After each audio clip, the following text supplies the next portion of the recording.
Ja, mein Name ist Heiner Kretzer. Ich arbeite bei den Berliner Wasserbetrieben im Strategiebereich und bin da für Digitalisierungsprojekte verantwortlich. Und was wir hier sehen, ist ein digitaler Planungstisch, den wir gemeinsam mit der Regenwasseragentur entwickelt haben. Die Regenwasseragentur ist verantwortlich dafür, Berlin zur Schwammstadt umzubauen. Das heißt, wir wollen eben zukünftig versuchen, so wenig wie möglich Regenwasser aus der Stadt rauszuführen, sondern das Regenwasser in der Stadt zu halten. Einmal, um das Mikroklima natürlich zu verbessern, aber eben auch dafür zu sorgen, dass die Rohre, die jetzt im Boden sind, nicht überlastet werden und neue, größere eingeführt werden. Das wäre wirtschaftlich eben sehr teuer.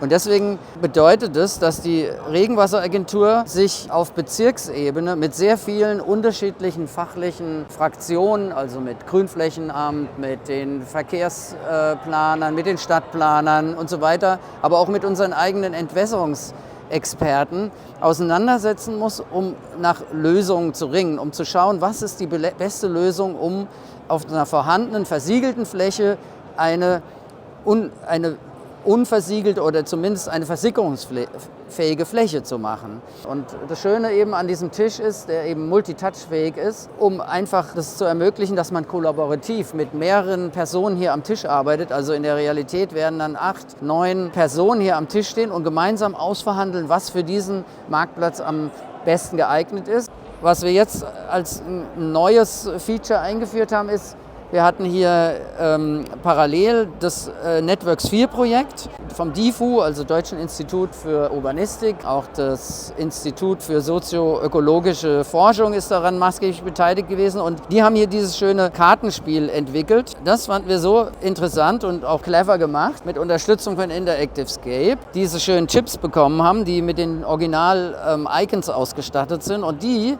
können wir jetzt auch verwenden, um hier so eine Maßnahme in die jeweiligen Varianten einzuführen. So, wenn ich das gemacht habe, kann ich sagen, ja, diese Maßnahmen sollen hier der Variante zugefügt werden. Und dann kann ich die Chips wieder wegnehmen und kann genauso, wie ich es bei dem anderen Tool gemacht habe, auch hier das wieder in die Maßnahme einfügen. So, und damit wäre es eben möglich, auch dieses schöne Kartenset und diese Spielidee hier mit einzubearbeiten. Und ich habe eben ein sehr niederschwelliges, haptisches Moment, um einfach kollaborativ auch mit Nicht-Fachleuten an so einem Tisch arbeiten zu können. Wie habt ihr da sowas vor dieser Applikation gemacht?